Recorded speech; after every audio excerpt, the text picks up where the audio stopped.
आज स्वयं जो एक शीर्षक मी घेतलेला आहे तो ख्रिस्ती व्यक्तीवर किंवा कुटुंबावर सैतानाचे वेगवेगळे मार्ग त्याला हाणून पाडण्यास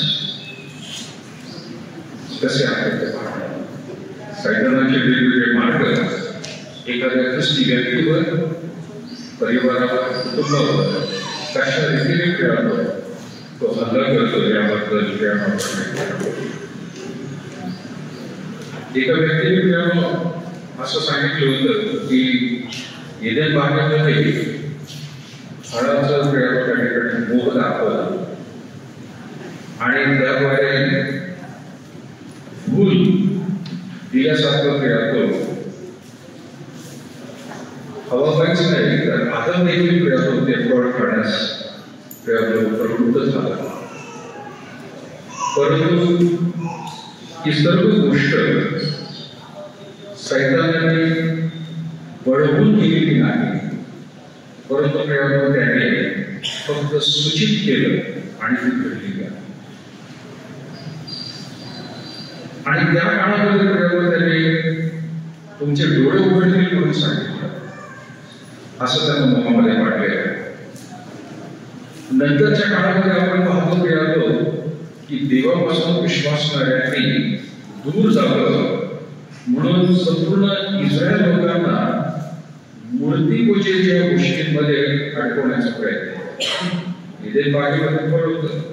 नंतरच्या काळात मूर्ती बदल आणि त्या सेवकाने असं म्हटलं पुढे की आजच्या काळामध्ये कोणती गोष्ट सैतान जास्त करते की त्याचे विश्वासणारी मंडळी त्यापासून दूर करते. देवाच्या विरोधात बाहेर असतो. कोणाला अंदाज आहे आजच्या काळामध्ये? मोहमाया तर आहेच, कुठल्या पार्टनर्स मोबाईल आहे. अजून थोडस जवळ यायला पाहिजे. मोबाईल तर प्रॉब्लेमॅटिकच झाले. त्या व्यक्तीने सांगितलं सगळ्यात मोठं पहा शेवटच्या दिवसांमध्ये ते आठवते लैंगिकतेचं, वासनेचं, याने स्त्री पुरुषांना, तरुण तरुणींना रड वाटलेलं सगळ्यात जास्त या दिवसांना. आणि मोबाईल एक आता हातात मिळालेला काय तो हातात मिळालेला काय निखारा आहे. हातात निखारा येतो. निखारा सांगतात नाही, जास्त वेळ धरलं तर गरम होतच. तुम्ही धरलं तर तो गरम होतो. जास्त वेळ धरलं तर चटके लागतात. कामाला लावलं तर थोड्या चटके लागतात. भयंकर अशी गोष्ट प्रयोग या शेवटच्या काळामध्ये सैतान प्रयोग अशा रीतीने वाढतात ते आणि त्याचे वेगवेगळे प्रयोग मांडत आहेत. सगळ्यात पहिला प्रयोग मुद्दा आपण जो पाहत आहोत तो मागाशी आपण बोलू की मोह आहे. मोह मग तो पैशांचा पण असू द्या, मान सन्मानाचा असू द्या, तो कुठेतरी प्रयोग लैंगिकतेचा असू द्या. सर्व प्रकारचे मोह मनुष्याला हा सैतान आणून ठेवतो. तो आपल्या हातामध्ये देत नाही. तो आपल्याला बळवून काही करायला सांगत नाही. पण मोह म्हणजे काय? एक प्रकारची प्रयोग संमती देण्यासाठी प्रयोग किंवा त्यामध्ये भाग घेण्यासाठी आपली तो संमती मागत असतो. आणि आपण जर त्याला संमती दिली तर त्यावर पुढचं कार्य त्याला सगळं सोपं होऊन जातं. आमच्याकडे एक विषय चाललेला आहे contract, the law of contract. त्यामध्ये सांगितलेलं आहे कॉन्ट्रॅक्ट किती प्रकारचे असतात, पण सगळ्यात सिंपल कॉन्ट्रॅक्ट म्हणजे काय? ए नावाच्या पर्सनने बी नावाच्या व्यक्तीला जर त्या ठिकाणी सांगितलं की माझी जमीन एवढ्या पैशाला मी विकायला तयार आहे, तर मी सुद्धा त्याची संपत्ती दाखवायला पाहिजे किंवा सांगायला पाहिजे की होय तुझी जमीन जी आहे मी घ्यायला तयार आहे. हे सांगितलं म्हणून प्रियानो कॉन्ट्रॅक्ट होत नाही, परंतु मी पण सांगायला पाहिजे की होय तुझी जमीन मी घ्यायला तयार आहे. आणि ज्यावेळेला मी पण म्हणतो की मी तुझी जमीन घ्यायला तयार आहे, त्यावेळेला मी पण तशी कृती करायला पाहिजे, तसे मार्ग मोकळे करायला पाहिजे की बाबा त्या ठिकाणी त्या व्यक्तीला मी इतके पैसे मला मिळाल्यानंतर या जमिनीचं टायटल जे आहे ते तुझ्या नावावर करून द्यायला तयार आहे. एकमेकांची संबंध. सैतान प्रियानो कुठेही तुम्हाला शिंगाच्या रूपाने दिसणार नाही, आणि तो प्रेम आपल्या समोर येऊन त्या ठिकाणी आपल्याला सांगणार नाही की हे असं कृत्य कर, परंतु प्रियानो तो आपल्या बुद्धीमध्ये विचार घालायला सुरुवात करतो. तो आपल्या समोर प्रियानो त्याचं जे ताट आहे, त्याचं टेबल जे आहे तो भरून ठेवलेला असतो, आणि प्रियानो तो म्हणत असतो की यातलं एक एक चाकून बघून किती चांगलं आहे. हा मोह प्रियानो त्यांनी ठेवलेला. आपल्याला उत्पत्तीच्या पुस्तकामध्ये ही गोष्ट प्रियानो चांगली पाहायला मिळत आहे की संमतीचं बीज त्याने त्या ठिकाणी सुरुवातीलाच पेरलेलं, आणि त्याचं सगळ्यात मोठं शस्त्र म्हणा किंवा अस्त्र म्हणा मोह आहे की जो मनुष्याला पापामध्ये पडण्यासाठी भाग पाडत असतो. आणि त्याचं बीज कसं त्याने पेरलेलं आहे ते आपल्याला माहिती मिळालं की परमेश्वर देवाने केलेला सर्व वचन उत्पत्ती 3:1 सर्व दूर होता तो स्त्रीला म्हणाला तुम्ही बागेच्या कोणत्याही झाडाचे फळ खाऊ नये असे देवाने तुम्हाला सांगितले, ते खरे आहे काय?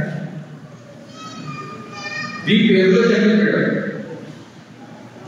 प्रश्न उलटा विचारलेला आहे, खाऊ नये बागेतलं कोणते झाड? उलट काय सांगितलं होतं, बागेतली सगळी झाडांची फळे खा, परंतु बागेच्या मध्यभागी असलेल्या झाडाचे फळ खाऊ नको. एक सांगितलं होतं, सैतान उलट करतो, तो म्हणतो कुठलंही झाडाचं फळ खायला नाही सांगितलं का? त्याने विचार जे आहे, प्रश्न जो आहे, संशय जो आहे तिच्या मनामध्ये टाकलेला आहे, आणि म्हणून त्याचं उत्तर काय झालेलं आहे, स्त्रीने दुसरं वचन म्हणाले स्त्रीने सर्वांस म्हणजे बागेतल्या झाडांची फळे खाण्यास आम्हाला मोकळीक आहे, पण बागेच्या मध्यभागी असलेल्या झाडाच्या फळाविषयी देवाने सांगितले आहे की ते खाऊ नका, त्याला स्पर्श करू नका, तर मारा. संपत्ती, तिची फक्त संपत्ती पाहिजे होती सैतानाला. तू फक्त तयार राहा, मी सगळं आणून द्यायला तयार. प्रभू श्री ख्रिस्ताबद्दल देखील प्रेम आपल्याला त्या ठिकाणी नुसतं इदेन बागेतच नाही, तर 40 दिवस 40 रात्र त्यावेळेला त्यांनी उपवास केले, त्यावेळेला त्याला संमती पाहिजे होती पापामध्ये पाडण्यासाठी. आणि काय म्हणाला, तो भूक लागलेली आहे तर 40 दिवस 40 रात्र उपवास केल्यानंतर त्या ठिकाणी सैतान काय म्हणत, कशाच्या भाकरी वापर, गुंड्याच्या भाकरी बरोबर. काय म्हणाला त्याला, दुसरं वचन म्हटलेलं मत्ती 4 आणि दुसरं वचन, तेव्हा मग 40 दिवस 40 रात्र उपवास केला, त्यानंतर त्याला भूक लागली, तेव्हा परीक्षक त्याच्या जवळ म्हणाला, तू देवाचा पुत्र आहेस तर या गुंड्याच्या भाकरी व्हाव्यात अशी काय कर, आज्ञा कर फक्त. अरे तुला जमणार आहे, प्रोत्साहन देतो म्हणतो. तो कुठल्याही प्रकारे आजोबाने हवेच्या हातामध्ये फळ आणून दिलेलं नाही, फक्त त्याने प्रोत्साहन दिलेला. येशू ख्रिस्ताला देखील प्रयोग हातामध्ये धोंडा आणून दिला नाही, तो म्हणाला फक्त बोल, तू बोललास तरी या धोंड्याच्या भाकरी होणार आहे. येशू ख्रिस्त आपल्याला माहिती आहे, आपण म्हणतो तो 100% देव आणि 100% माणूस होता, आणि त्याला प्रयोग खरंच भूक लागलेली सुद्धा होती, आणि शक्य होतं प्रयोग त्याच्यासाठी की त्याने ताबडतोब लगेचच त्या धोंड्याच्या भाकरी म्हणून मनुष्याची जी त्याची पोटाची भूक आहे मिटू शकतात. पण येशू ख्रिस्तांनी कंट्रोल मध्ये ठेवलं. पण आदम आणि हव्वा यांनी स्वतःला त्याच्या ताब्यामध्ये देऊन टाकलं, त्याला संपत्ती देऊन टाकली. आणि म्हणून पापामध्ये जर कुठली व्यक्ती कुठलं विश्वास जर तडा जाणार असेल तर सैतान फक्त संपत्ती मागत असतो. तो आपल्याला भाग पाडत नाही, तो आपल्याला बळजबरी करत नाही. तो आपल्याला फक्त सांगतो हे असं असं आहे बघ. कधी कधी ते देशाने मिळालो मनुष्याला नुसतं पापतच नाही तर त्याचं जीवन सुद्धा संपवण्यासाठी प्रवृत्त करत असतो. आणि म्हणून त्याला आपण म्हणतो मोह हे संपत्तीचं बीज आहे. सैतानाने आणखी एका गोष्टीबद्दल आपल्याला देवाचं वचन करायचं सांगत आहे आणि ते म्हणजे याकोबाचं पत्र पहिला अध्याय. याकोबाचं पत्र पहिला अध्याय 13 पासून 15 पर्यंत आपण वाचतोय. याकोबाचं पत्र पहिला अध्याय 13 पासून वाचत आहे की कोणाची परीक्षा होत असता देवाने मन वाहन घातले असे म्हणू नये. कारण देवाला वाईट गोष्टींचा मोह होत नाही आणि तो स्वतः कोणाला मोहात देव कधी पाडत नाही आणि सैतानही पाडत नाही. सैतान फक्त सुचवतो, देव तर सुचवणार पण नाही, मोहातही पाडतात. याकोब म्हणत आहे कोणाची परीक्षा होत असता, परीक्षा म्हणजे काय प्रयोग एसएससी बोर्डाची किंवा याची परीक्षा मी म्हणत. परीक्षा म्हणजे अडथळ्यांमधून त्रासांमधून मोहाची परीक्षा जी आहे तो म्हणते कोणाची परीक्षा होत असता देवाने मला मोहात घातले. काही लोकांचं म्हणणं असतं अरे देवाने असं माझ्यासमोर प्रसंग आणलाच कशाला. माझ्यासमोर त्यांनी बाटली आणून ठेवली, माझ्यासमोर त्यांनी पाकिट आणून ठेवलं सिगरेटचं, माझ्यासमोर आणायच नको होतं. पण माझ्यासमोर ते आणून ठेवलं तर मला वाटलं चला ठीक आहे करू आपण. देवाने कधीच करणार. देवाने समोर आणण्याच्या गोष्टी प्रयोग नाही, परंतु आदम आणि हव्यावरून प्रेम आपल्याला शिकायला मिळतं की देवाने मुद्दामून त्यांच्यासमोर मधल्या झाडावर प्रेम वाचत ठेवलं होतं आणि त्याच्या बरोबर प्रेम दुसरं पण झाड ठेवलं होतं. काय चूज करत आहे त्यांना शहाणपण दिलं होतं प्रेम. आज तुमच्या समोर माझ्या समोर देखील प्रेम परमेश्वर अशाच प्रकारे अपेक्षा करत आहे की हा खरंच स्थिती माझ्या प्रतिरूपाचा माझ्या आज्ञेचं पालन करणारा व्यक्ती आहे. हा काय चूज करतो, कोणती निवड करतो. एखादा मनुष्य जर त्यामध्ये पडत असेल तर त्या ठिकाणी याकोब म्हणत आहे त्याने देवाला दोष देऊ नये पण त्याने स्वतःला दोष द्यावा. काय म्हणायचं कोणाची परीक्षा होत असता देवाने मला मोहात घातले असे म्हणू नये, कारण देवाला वाईट गोष्टींचा मोह होत नाही आणि तो स्वतः कोणाला मोहात पाडत नाही. 14 वचन तर प्रत्येक माणूस आपल्या वासनेने ओढला जातो व भुलवला जातो तेव्हा मोहात पडतो. प्रत्येक मनुष्य आपल्या वासनेने ओढला जातो आणि ओढण्याची जी ताकद आहे ती सैतानाकडे फार जबरदस्त. मी असं ऐकलं पण कधी पाहिलं नाही, पण आजकाल जो असतो तो ओढतो, ओढून घेतो एखाद्या प्राण्याला. तो मनुष्याला पण ओढू शकतो. त्याच्यामध्ये एवढी ती ताकद. चांगली जीवन उदाहरण म्हणायचं जर आपल्या घरामध्ये व्हॅक्युम क्लीनर जर असेल तो जर बघितला तर आपल्या हाताला जरी आपण लावून बघितला मशीन चालू करू तर तेव्हा हात पटकन ओढून घेतो प्रयास आणि बऱ्याच वेळ ठेवला तर तो लाल करून टाकतो, व्हॅक्यूम करून देतो. त्याहीपेक्षा जास्त व्हॅक्यूम आपल्याच मनामध्ये परमेश्वर दिले. काय म्हणाले तो 14 वचन, प्रत्येक माणूस आपल्या वासनेने ओढला जातो. त्याची वासना एवढी आहे की ओढला जातो व भुलवला जातो, तेव्हा मोहामध्ये पडतो. आपण त्याच्या जवळ जाणं हे टाळलंच पाहिजे. आपल्याला वाटत असतं की नाही आपण खंबीर आहोत, सक्षम आहोत, आपण कुठल्याही प्रकारच्या वासनेत पडणार नाही. एखादं कुटुंब, एखादा प्रयोग माणूस, एखादी स्त्री, तरुणी वासना प्रयोग सैतान त्या ठिकाणी वाव देत असतो आणि तो प्रयोग त्या ठिकाणी दुसरं काही करत नाही, परंतु विचारांनी प्रयोग सगळे काही खेळ तो आपल्या मनामध्ये करतो. आणि मग त्या मोहामध्ये पडल्यानंतर 15 वर्षामध्ये म्हटलं, मग वासना गर्भवती होऊन पापाला जन्म देते आणि पाप परिपक्व झाल्यावर काय देते, मरणास उपद्रविते. एदेन बागेमध्ये प्रयोग देवाची इच्छा अशी नव्हती की त्यांना घालून टाकावं. एदेन बागेमध्ये त्यांना ठेवण्याआधी देवाने असं विचार करायला नव्हता की यांना मी मरण देईन म्हणून, परंतु यांना अनंत जीवन मिळावं म्हणून प्रयोग त्यांना एदेन बागेमध्ये ठेवले.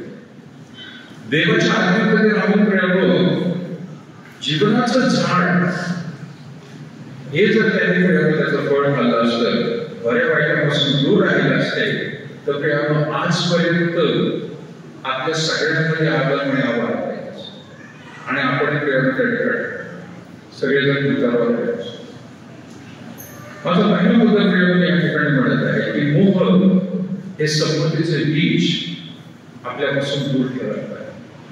आपल्याला माहिती ते पाप आहे, त्यापासून दूर राहायला पाहिजे. आणि प्रियानो, ज्यावेळेला आपण तसं करतो त्यावेळेला प्रियानो, देवाचा आत्मा देखील आपल्याला सहाय्य करत असतो की आपण निर्णय घेतला की आपल्याला काय करायचं आहे. उदाहरणार्थ मागाशी म्हटलं की आपण मोबाईलमध्ये प्रियानो, आज आपल्या हातावरती सगळे काही बीज दिलेले आहेत. मोबाईलचा उपयोग चांगला सुद्धा होतो, पण त्याचा दुरुपयोग सुद्धा होत आहे. काय करायचं काय नाही हे आपल्या हातामध्ये दिलेलं आहे. हे अगदी त्या एदेन बागेतल्या 2 झाडांसारखे आपण काय चूज करतो. आणि जर आपल्याला वाटत आहे की त्याच्यामुळे मोह होत आहे आणि आपण पापामध्ये पडू शकतो, आपण ते साधन दूर ठेवायला पाहिजे. नुसतंच प्रेम मोबाईल म्हणत नाहीये, दुसरी काही व्यसन पण आहे. त्या गोष्टींपासून दूर राहणं हेच इथं काय करणार.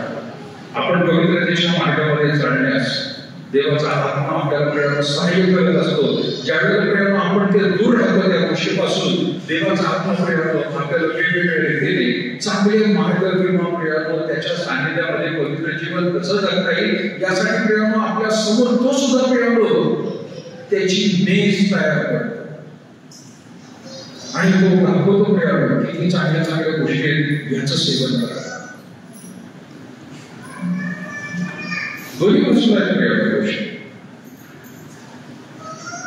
पण सगळ्यात भयंकर गोष्ट आहे मोह.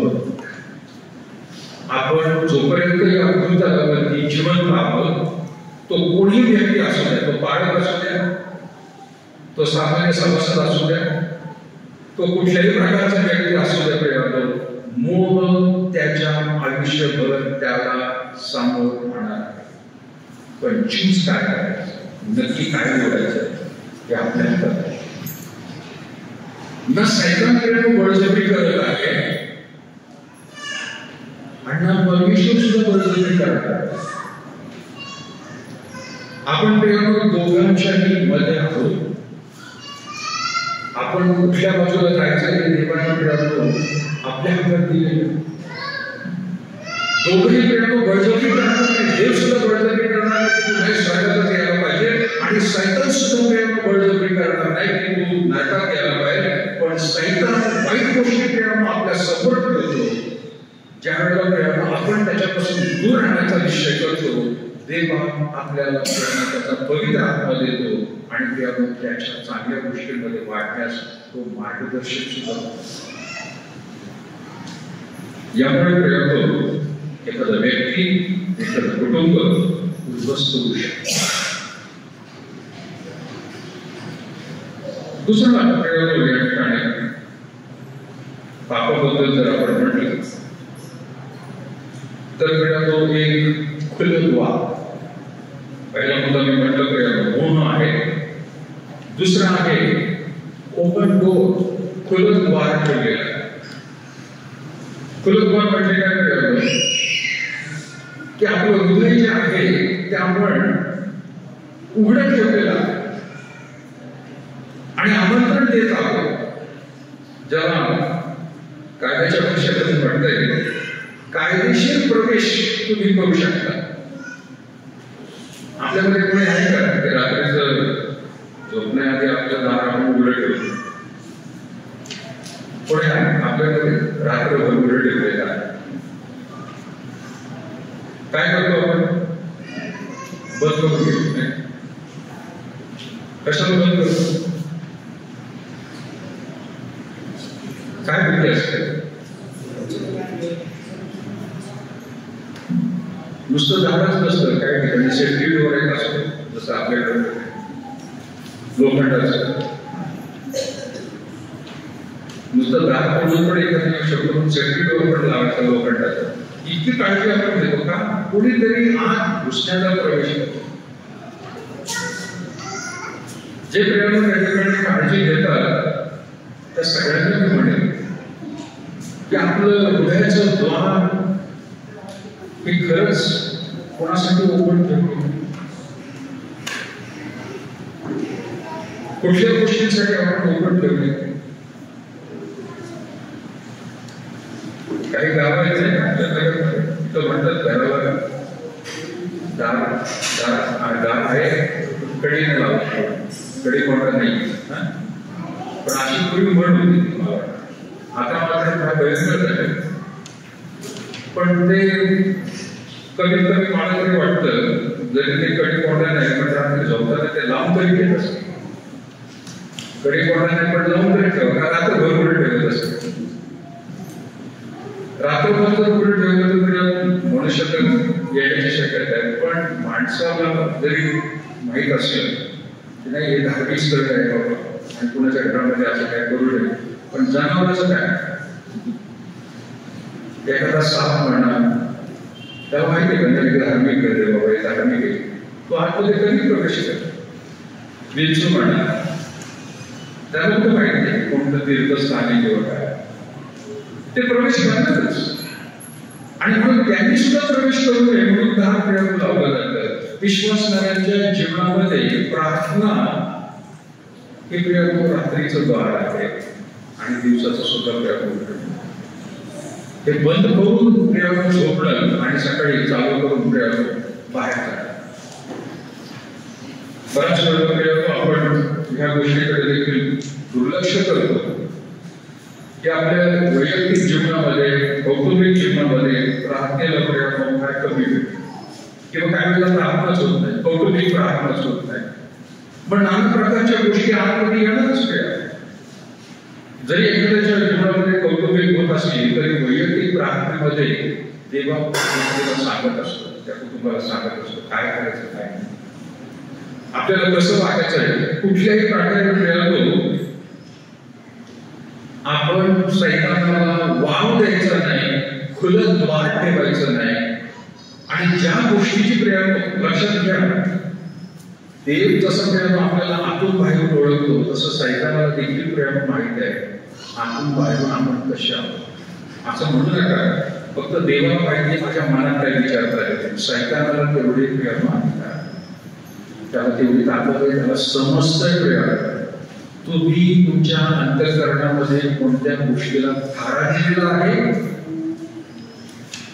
तुमची आवड निवड काय आहे आणि कोणत्या गोष्टीबद्दल तुम्हाला भीती सुद्धा आहे,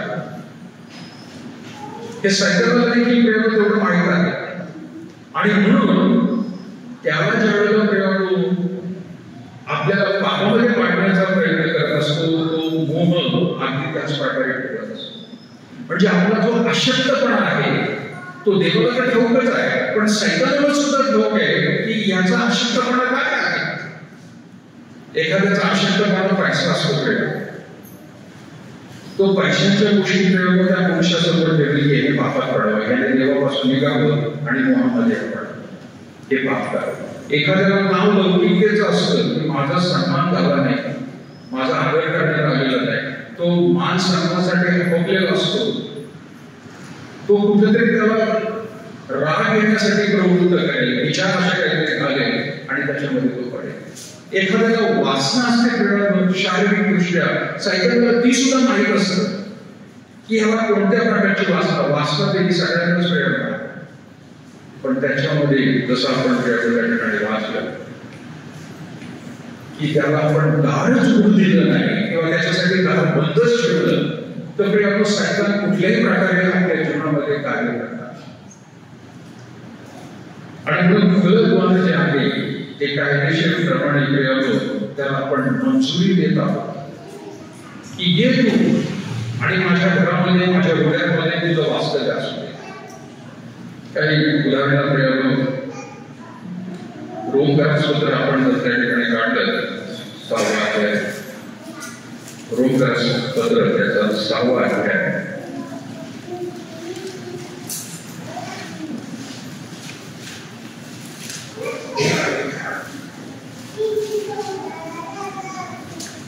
रोम 6वा अध्याय आणि तुम्ही आपल्यासाठी वाचत आहे 6 पासून 14 पर्यंत आपण वाचलं. हे आपल्याला ठाऊक आहे, 6वं वचन हे आपल्याला ठाऊक आहे की पापाच्या अधीन असलेले शरीर नष्ट होऊन आपण यापुढे पापाचे दास्य करू नये.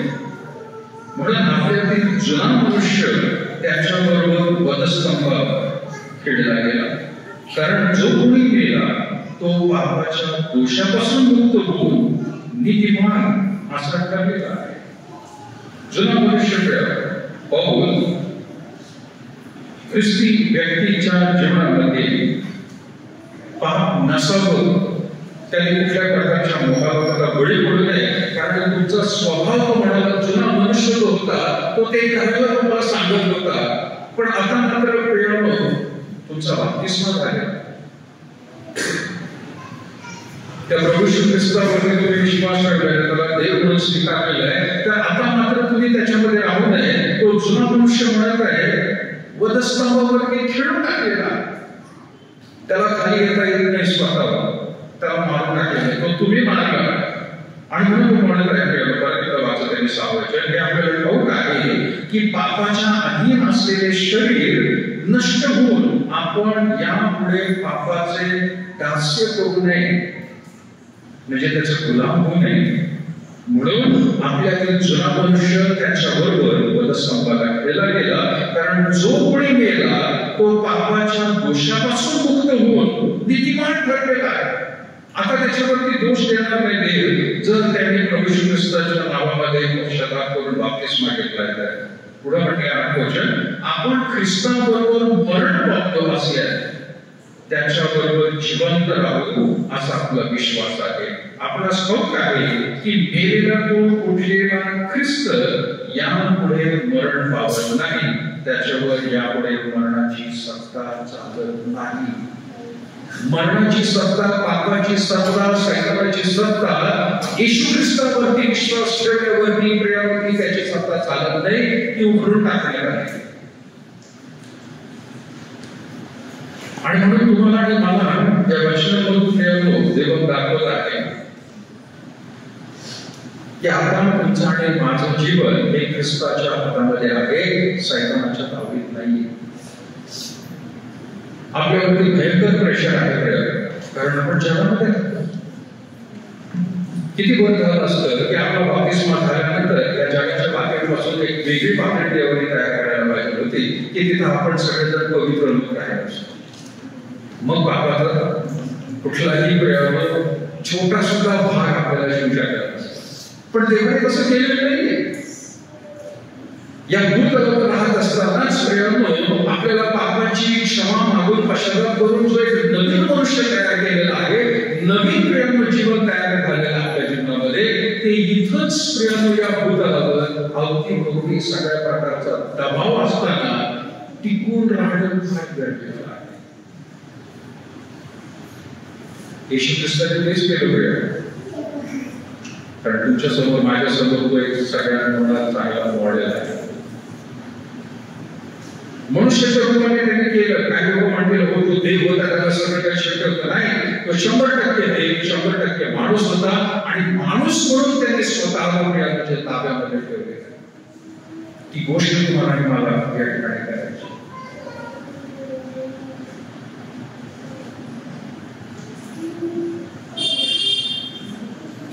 रोमकरांमध्ये प्रियानो या शास्त्रभागात खास करून पुढे देखील पाऊल काय म्हणत आहे 10वं वचन. कारण तो मरण पावला व आपल्या पापाला एकदाच मरण पावला, तो जगतो तो देवासाठी जगतो, तसे तुम्हीही ख्रिस्त येशूमध्ये स्वतःच पापाला मेलेले खरे, पण देव जिवंत झालेले असे माना. तुम्ही विश्वास ठेवा. पापासाठी आपण मरण पावलेलं. काही वेळेला आई वडील हे शब्द वापरतात नाही का मुलामुलीसाठी. त्यांनी काहीतरी त्यांच्या इच्छेविरुद्ध वागले, ते काय म्हणतात, आजपासून तू मेला माझ्यासाठी. तो खरंच मेला का? पण सांगायचा अर्थ काय होतो, आजपासून तू अस्तित्वातच नाही असं मी करणार आहे. तीच गोष्ट पापाबद्दल आपल्याला करायची. तीच गोष्ट प्रियानो जुना स्वभावाबद्दल तो म्हणत आहे की आजपासून तो जुना मनुष्य, तो पापी व्यक्ती, तो मरण पावलाय, त्याला मारून टाकलेलं मी स्वतः, माझ्यामध्ये आता परत दिसणार नाही. पण काय म्हणत आहे, पण देव प्रेत्यात जिवंत झालेले, तो मेला. येशू ख्रिस्त जसा मेला आणि परत जिवंत झाला, तसं प्रियानो जिवंत नवीन पवित्र जीवन असं प्रियानो स्वतःला माना. म्हणून 12 वचन, म्हणून तुम्ही आपल्या शरीर वासनाच्या अधीन न व्हावे, म्हणून पापाने तुमच्या मृत शरीरात राज्य करू नये, आणि तुम्ही आपले अवयव अनितीची साधने होण्याकरता पापाला समर्पण करीत राहू नका, तर मेलेल्या जिवंत झालेले असे स्वतःच देवाला समर्पण करा आणि आपले अवयव नीतीची साधने होण्याकरता देवाला समर्पण करा. तुम्ही नियमशास्त्राधीन नाही तर कृपेच्या अधीन आहात, म्हणून पाप तुमच्यावर सत्ता चालवणार नाही. देवाची कृपा आहे आणि म्हणून आपल्यावरती पाप सत्ता कधी चालू शकत नाही. आपण ज्यावेळेला पाप करू तर आपण देवाचे नाही तर शैतानाचे गुलाम होतो. पण ज्यावेळेला आपण पाप करण्याचं सोडून देतो त्यावेळेला आपण देवाचे गुलाम होतो आणि पवित्रतेच्या मार्गामध्येच आपण चालतो. आपल्या जीवनामध्ये तो ख्रिस्ती व्यक्ती, स्त्री पुरुष, तरुण तरुणी या प्रकारे आपलं जीवन जगत असेल तर प्रियानो त्याचं स्वतःच नाही, कुटुंब देखील, आणि कुटुंबच नाही त्याचा परिवार आणि मंडळी ही वाचू शकते. जर हे कुठलं तरी पापाला प्रियानो आपण थारा दिला तर प्रियानो संपूर्ण त्याचं जीवन, त्याचं कुटुंब, त्याचा परिवार प्रियानो मोठा आणि संपूर्ण मंडळी ही प्रियानो त्या ठिकाणी बाहेर होणार आहे. मराठीत एक म्हण आहे, एक सडका आंबा, एक सडका आंबा सगळ्या टोकरी. ते सडका काढून टाकायला पाहिजे. त्या गोष्टी प्रियानो हानिकारक आहेत. देवाच्या इच्छेप्रमाणे करणे आणि त्या प्रकारे आपण म्हणत आहोत की जसं पाऊल प्रियानो आपल्याला सांगत आहे की त्या गोष्टी आपल्यापासून दूर राहतात आणि म्हणून त्यांच्या बरोबर सुद्धा आपलं उठणं बसणं नको प्रियानो. जर कोणी तशा पापामध्ये आहे तर त्यांच्या बरोबर त्यांचं उठणं बसणं नको. पौलाने प्रियानो कलीच्या मंडळीला सुद्धा त्याने सांगितलं तरी त्याला स्वतंत्र प्रेम आपण काढूया. पहिला अध्याय, क्षमा करा, पहिली करेल 5वा अध्याय.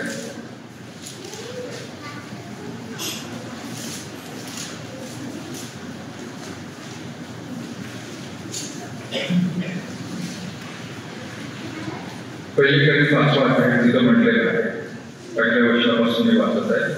मला अशी खबर मिळाली आहे की तुमच्यामध्ये प्रत्यक्ष जागकर्म चालू आहे, आणि असे जागकर्म की जे परराष्ट्रीयांमध्ये देखील आढळत नाही.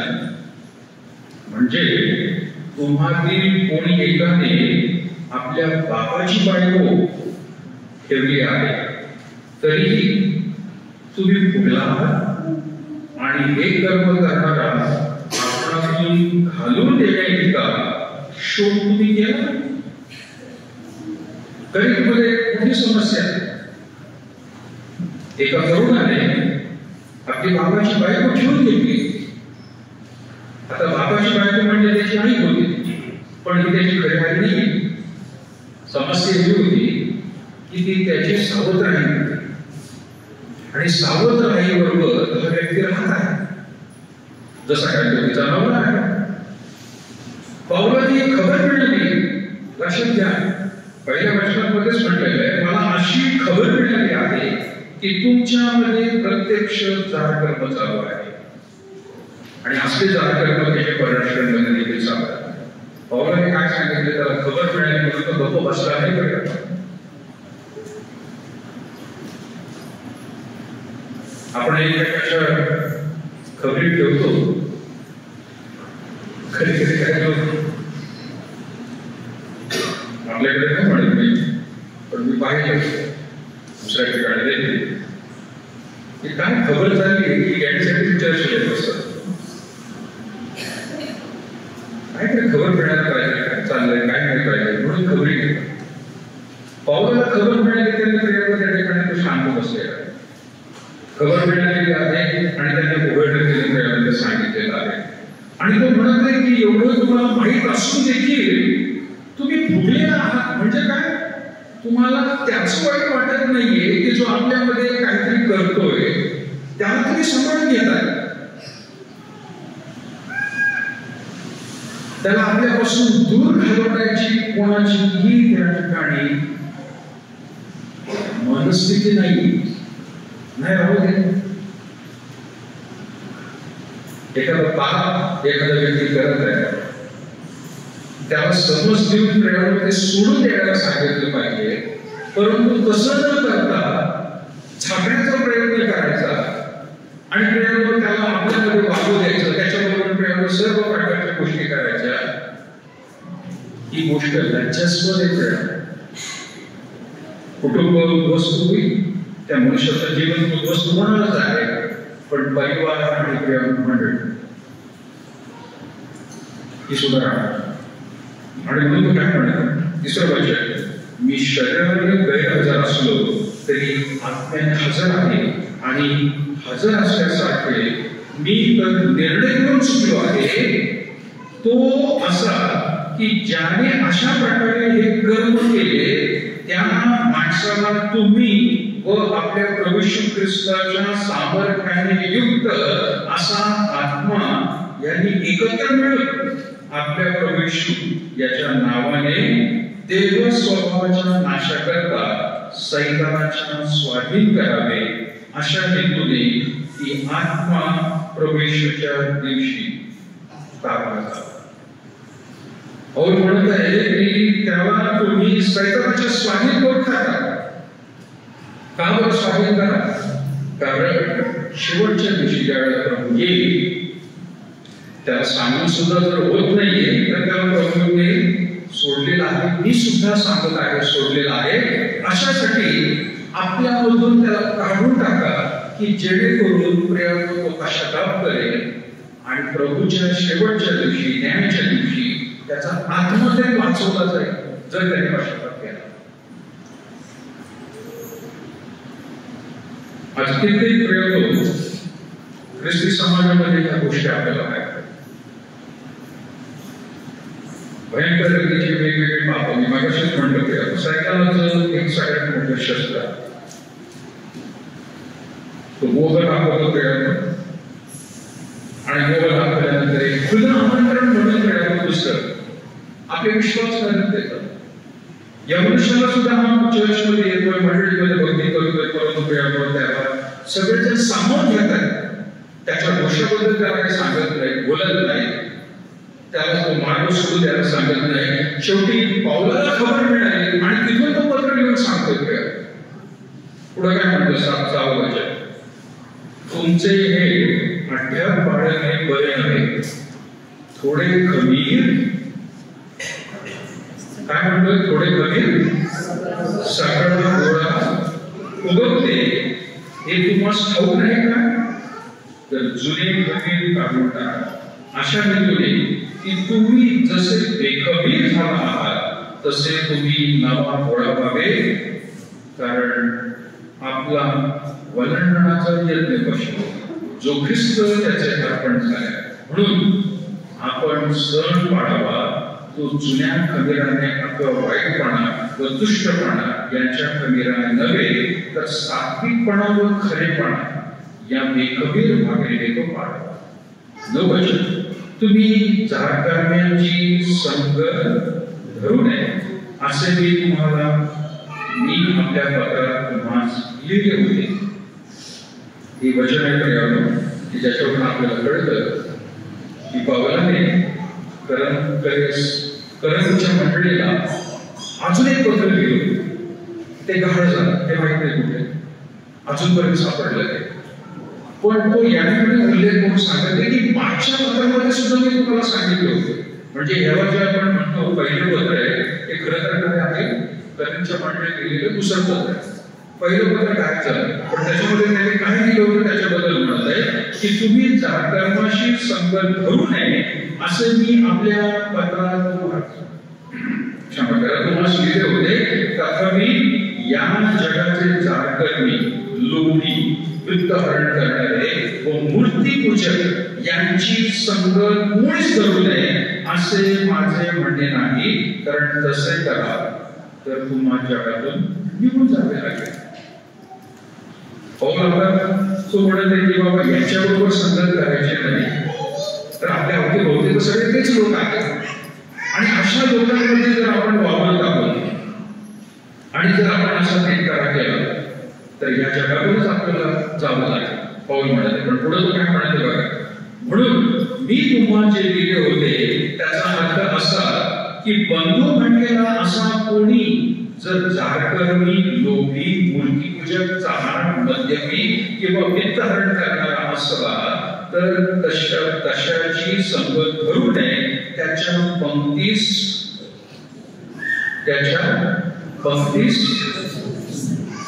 बसू नये. कारण तुम्ही सुद्धा मोहात पडता, तुम्ही सुद्धा ते कार्य करू शकता, तुमच्याकडून होऊ शकतं. माझ्याकडलं प्रेरणाने म्हटलं तुम्हाला कॉलेजमधला मित्र 2 पिरियडच्या मध्ये गॅप मिळाला की पटकन जाऊन चहा प्यायला जाऊ म्हणाला आणि नंतर बघितलं की तो सिगरेट फुंकत. आज नाही फुंकली, पण उद्या कदाचित मला मोह होईल. ठीक आहे, झोका मारून बघू. दारुड्याबरोबर दारुड्यासारखं व्हायला पाहिजे असं काही लोक म्हणतात, कारण त्याला आपल्याला वाचवायचं. अरे पण तू सुद्धा एखादा पेन मारू शकतोस, त्याची संगत धरू नको. पाऊल म्हणत आहे त्याची संगत धरू नको. पुढे काय म्हटले, अशाची संगत धरू नये, त्याच्या पंक्तीसही बसू नये. जेवढे बसू नये त्याच्यावर. पुढे काय म्हटले, कारण जे बाहेर आहे त्यांचा न्याय करणे माझ्याकडे कुठे आहे, जे आत आहे त्यांचा न्याय तुम्ही करत नाही काय, जे बाहेर आहे त्यांचा न्याय देव करत नाही काय. त्या दुष्टाला काय म्हटलंय, त्या दुष्टाला आपल्यामधून घालून द्या. तो खराब करेल सगळं, त्याच्या कोणतेही बसू नका. आपण जर केलं तर प्रेमाने सैतानाला आपण वाव देत आहोत. द्वार खुलं करून ठेवलेलं आहे, आओ जाओ घर तुम्हाला. ही वृत्तीच नको प्रेमाने. आणि म्हणून प्रेमाने ज्यावेळी बाहेर एखादं दोष कळतो आपल्याला, पाप समजतं, ते वेळीच करून टाकायला पाहिजे. त्या मनुष्याने ते उघडलं पाहिजे. त्याच्या होत नाही तर तो दुसऱ्या दोघांना घेऊन ते उघडलं पाहिजे. त्या दोघा ठिकाणी होत नाही तर मंडळीला सांगितलं पाहिजे. अगदी बायबलप्रमाणे मी म्हणत आहे, दोघा ठिकाणच्या प्रभू येशू ख्रिस्त म्हणतो, दोघा ठिकाणच्या साक्षीने त्या गोष्टी कराव्या. पण त्या प्रेरणेनं आपण वाचवलं पाहिजे, त्याला संधी द्यायला पाहिजे, त्याने पश्चाताप करायला पाहिजे. ही गोष्ट प्रेरणेनं प्रामुख्याने पवित्र शास्त्र आपल्याला सांगते. मी नगरमध्ये एका ठिकाणी माझा सर्जनपुरा एरिया आहे, तिथे एकदा मी गाडी नीट करायला गेलो होतो आणि तो मेकॅनिक गाडी नीट करत असताना सहज लक्ष गेलं समोर आणि एक मोठा वाडा होता त्या ठिकाणी आणि त्या वाड्याच्या सगळ्या भिंती पडलेल्या होत्या. फक्त एक मधला भाग त्या ठिकाणी शाबूत होता आणि तो सुद्धा पाडता आला नाही, कारण त्या भिंतीवरती पिंपळाच्या झाडाचं मोठं खोड झालं. आणि मग त्या माणसाला मी विचारले, कोणाची एवढी मोठी जागा, हा मोठी जागा होती, पण मध्ये जे जागा विटांचं पडलेलं होतं, पण त्याच्यावरती पिंपळाचं झाड. तो मनुष्य म्हणाला, साहेब ह्या पिंपळाच्या झाडामुळेच सगळं हे घरून बसतं. वेळीच जर त्याला उठून टाकलं असतं ना तर हे सगळं घर शाबूत राहिलं असतं. त्याच्या मुळ्या इतक्या पसरलेल्या आहेत की सगळ्या भिंती काय ते बाजूला सगळ्या वेगळ्या करून टाकल्या आहेत. एक झाड खिळखिळे करून. त्यांच्याविषयी फोटो पण पाहिले आणि तो फोटो असा होता की जसं आपण पेपर ब्लॉक घातले आजूबाजूला तर एक प्रेम असं झाड होतं. ते आपलं पिंपळाचं कसं होतं माहित नाही, पण पेपर ब्लॉकची डिझाईन जी दिसते ना आपल्याला, त्या डिझाईन मधून त्यांनी मुळं लांबपर्यंत घेऊन गेलं होतं आणि ते पेपर ब्लॉक सुद्धा काढता येत नाही, अडकून बसले होते. मुळं त्याची अशी बसलेली वरून डिझाईन प्रमाणे मिळालो त्याने सगळ्या ब्लॉकला ताब्यात घेतलं. मूळ धरले. एखादी गोष्ट मूळ ताबडतोब धरत नाही. आता पाप केलं तर लगेच ते पापाने मूळ धरलं असं होत नाही. ते पाप जोपर्यंत प्रेमानं कबूल करून सोडून दिलं जात नाही तर ती मूळ धरायला सुरुवात करते. पहिल्यांदाच झाली असेल एखाद्या चूक, फर्स्ट टाइम त्याने ते कबूल करावं. नुसतं कबूल करून उपयोग नाही, कबूल करून सोडून द्यायला. कुठल्याही प्रकारचा पाप, प्रत्येक मनुष्य पापी प्रत्येकाकडून चुका होतात, पण सैतानाला प्रयोग त्या ठिकाणी जागा किंवा खुलद्वार आपण करू नये. कधी ताबडतोब त्या ठिकाणी प्रयोग. आपल्या इथलं जे दार आहे प्रयोग जर अत्यंत मी गेला तर त्या दाराच्या वरती वायर घुसवण्यासाठी एक छिद्र पाडलेलं आहे. फार आधीपासून सुरुवातीपासून. काही दिवसापूर्वी मी पाहिलं की त्या ठिकाणी परत मी सांगितलं पिंपळाचं झाड बी पडलं आणि एवढं मोठं रोपण झालं.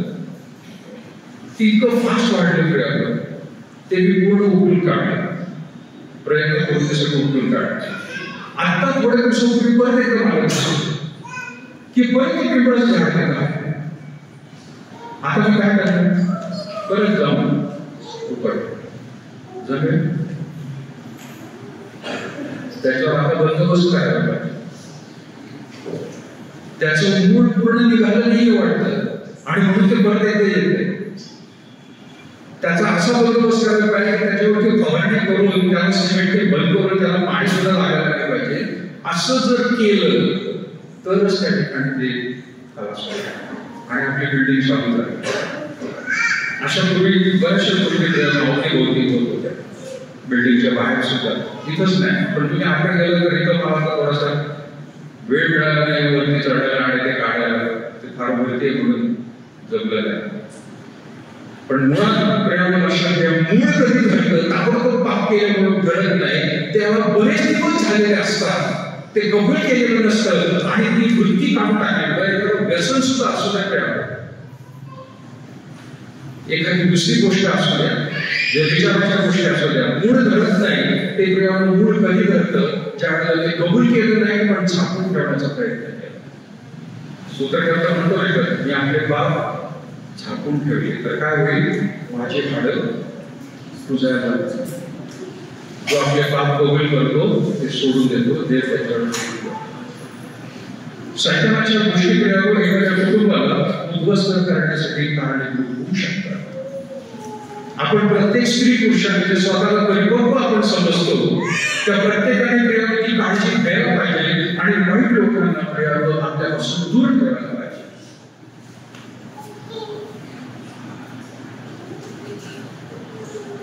एक 134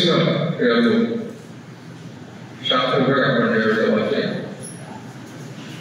पहिले करीब 15 अध्याय 33 वचन काय म्हणतो, कारण ते करा स्वयंपत्र 15 अध्याय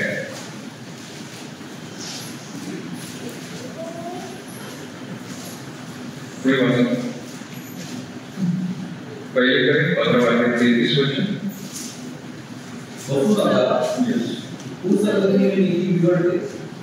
पुढे नीती नको संबंधाने शुद्धीवर या आणि पाप करू नका, कारण कित्येकांना देवासंबंधीची ज्ञान हे मी तुम्हाला वाचवण्यासाठी बोलतो.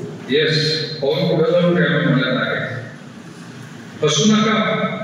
कुसंगतीने काय बिघडते, वाईट लोकांची संगती तुमची नीती बिघडवते. म्हणजे काय, तुम्ही सुद्धा कदाचित पण 34 वचन म्हणाले नीती महत्व संबंधाने शुद्धीवर या आणि पाप करू नका. इंग्लिश मध्ये म्हणतात show me your friends and I will tell you who you are. तुमचे मित्र मला दाखवा आणि मी तुम्हाला सांगतो तुम्ही कोण आहात. कारण जशी मित्रमंडळी आहे, संगती आहे, तसे तुम्ही पण आहात. कारण तुम्ही काय करता, एकमेकांना झाकून ठेवता, एकमेकांना मित्र मंडळी नातेवाईक म्हणून आपण गुपित करतो. पण कधी ना कधी एक दिवस प्रेमामध्ये बाहेर येतच. आणि म्हणून पौल त्यांना सुद्धा म्हणत आहे की फसू नका, कुसंगतीने नीती बिघडते, नीती महत्वाचं संबंधाने शुद्धीवर या आणि पाप करू नका, कारण कित्येकांना देवा संबंधीचे ज्ञान नाही हे मी तुम्हाला लाजवण्यासाठी बोलतो. तुम्हाला ज्ञानच नाहीये कशा संदर्भात देव काय आहे, तो किती पवित्र आहे आणि किती पवित्रतेच्या मार्गामध्ये आपण चालत आहे. पौलाने करीच्या मंडळीला खूप काही गोष्टी आपण सांगितलेल्या आहेत. 1-2 प्रश्न मला अजून वाचू द्या आणि मग त्यानंतर मी थांबतो. दुसरे करीत काढूया आपण 6वा अध्याय, दुसरे करीत 6वा अध्याय 14 ते 16. दुसरे करीत 6वा अध्याय.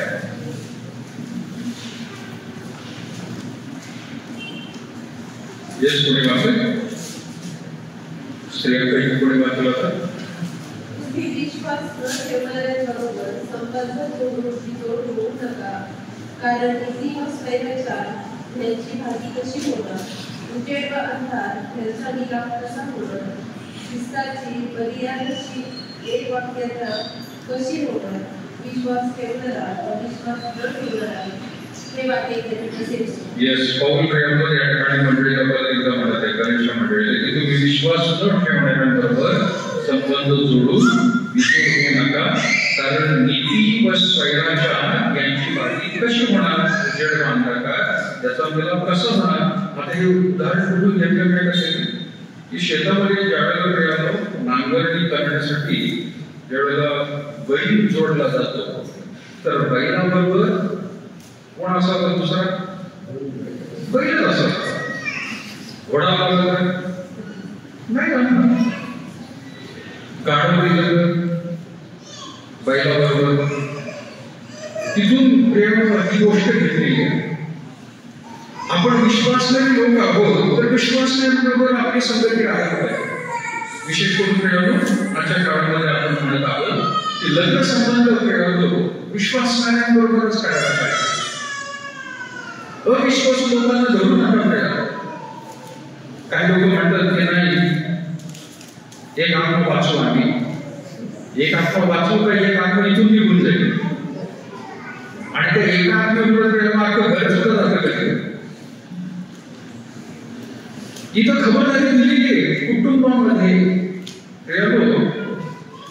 पौलाच्या पत्रामध्येच भाषा या गोष्टी दिलेल्या आहेत की एखादी स्त्री विश्वासू आहे पण तिचा जर पती त्या ठिकाणी अविश्वासू आहे तर ते एकत्र राहण्यासाठी जर होत असते मान्यता द्या. तो म्हणतो ठीक आहे, तर कुठल्यातरी त्याला प्रभूमध्ये आणण्याचा प्रयत्न करा. एखादा व्यक्ती पुरुष आहे, विश्वासू आहे, पण तो आता दुसऱ्या बरोबर विवाहाने केलेला आहे, दुसऱ्या धर्माच्या मुलीबरोबर. पण हे लग्न होण्याच्या आधी जर प्रभू काढायला असेल तर चूक आहे. लग्न झाल्यानंतर प्रभू काढायला असेल तर प्रिय त्या संदर्भामध्ये सांगतो. म्हणजे विश्वासणाऱ्यांनी कधीही दुसरीकडे जाऊ नये अशाबद्दल तो म्हणत आहे. आणि म्हणून तो त्या ठिकाणी सांगत आहे, ख्रिस्ताची बलियाराशी एक वाक्यता कशी होणार. बलियाराशी म्हणजे काय? सैतान. खाली जर तुम्ही बघितलं टिपण दिलेलं आहे, सैतानाबरोबर आपली त्या ठिकाणी सहभागी होणार नाही. विश्वास ठेवणारा व विश्वास न ठेवणारा हे वाक्यतरी कसे होणार. देवाच्या मंदिराचा मूर्ती बरोबर वेळ कसा बसणार. आपण तर जिवंत देवाचे मंदिर आहोत. देवाने असे म्हटले आहे की मी त्याच्यामध्ये वास करून राहील, मी त्यांचा देव होईल व ते माझे लोक होतील. त्यांच्याबरोबर वेळेवर संबंध जोडू नका. बरेच ख्रिस्ती लोक माहीत असून ते दुसऱ्यांबरोबर त्या ठिकाणी संबंध जोडून घेतात आणि त्यांच्या मनामध्ये त्यांच्या जीवनामध्ये त्याच कृती राहतात. मग ते स्त्री असो पुरुष असो. यहुदी लोक या संदर्भामध्ये फार कट्टर होते. यहुदी म्हणजे यहुदी लोकांबरोबरच आपले संबंध व्हायला पाहिजे, आणि तसं जर कोणी केलं त्यांना ते बहिष्कृत करत होते आणि त्यांना आपल्यामधून घालून टाकत होते. आणि म्हणूनच इस्रायलच्या नकाशामध्ये शम्रोन हा भाग तयार झाला. शम्रोन म्हणजे काय की जिथे एखादा यहुदी पुरुष दुसऱ्या एखाद्या स्त्री बरोबर लग्न करतोय, मुलीबरोबर, तर त्या दोघांनीही त्या शम्रोनात राहायचं. एखादी यहुदी मुलगी जर त्या ठिकाणी दुसऱ्या धर्मातल्या यहुदी इतर पुरुषाबरोबर ती लग्न करते, मुलाबरोबर लग्न करते, त्यांनी सुद्धा शम्रोनात जाऊन राहायचं.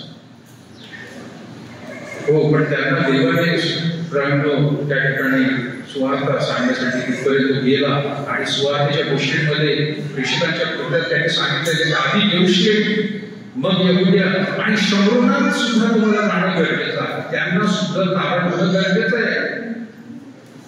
पण लक्षात घ्या, आज आपल्याला असं म्हणता येणार नाही की ठीक आहे आम्ही शम्रोनात जाऊन राहिलेलं आहे, असं पुढे म्हणू नये.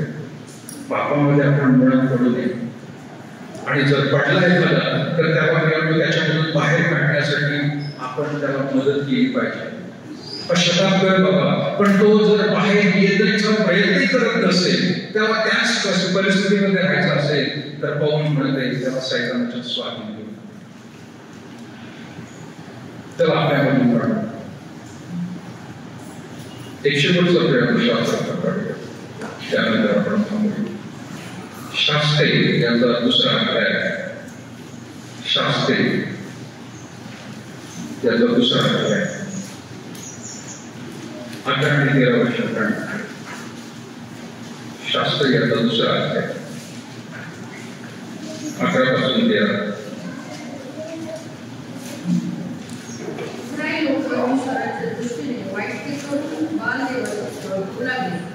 आपल्या पूर्वजांचा देव तो परमेश्वर ज्याने त्यांना मिस्र देशातून बाहेर आणले त्याचा त्यांनी त्याग केला. वाण्य देवाच्या पुढे सभोवतालच्या राष्ट्रातील देवाच्या नादी लागून त्याच्या चरणी लागले आणि तेने करून त्यांनी परमेश्वराला चीड आणली. परमेश्वराचा त्याग करून त्यांनी बाळ व आष्टारोत सेवा केली. म्हणून इस्रायलावर परमेश्वराचा कोप भडकला. त्याने त्यांना गरूच्या हाती दिले आणि त्यांनी त्यास तुटले. त्याने त्यांना त्यांच्या सभोवतालच्या शत्रूंच्या हवाई केले. म्हणून त्यांचा आपल्या शत्रूंसमोर टिकाव लागला.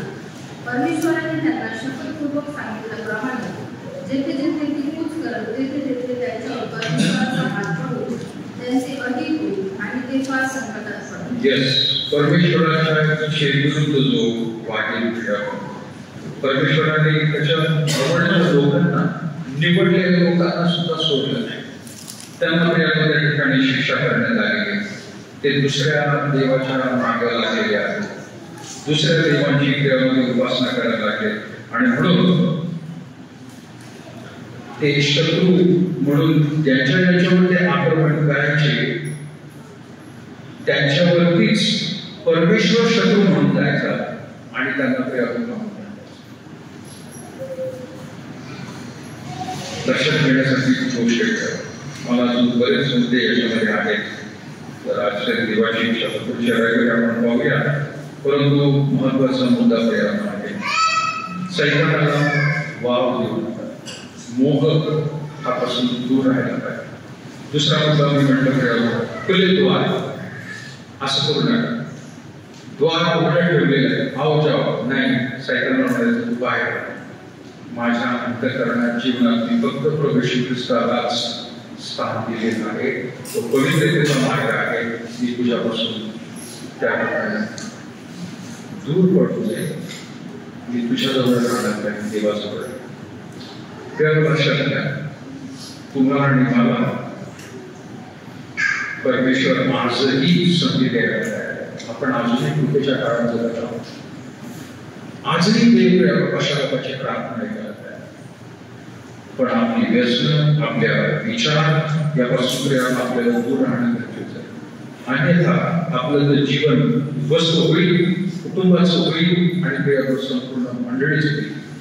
हे जीवन आपण ज्याला म्हणून की बाबा सैतानाच्या हातात दिलेले तुला काय करायचं ते कर. तसं न करता आपण स्वतःला बघूया आणि परमेश्वर प्रभुत्व आमचा लाभ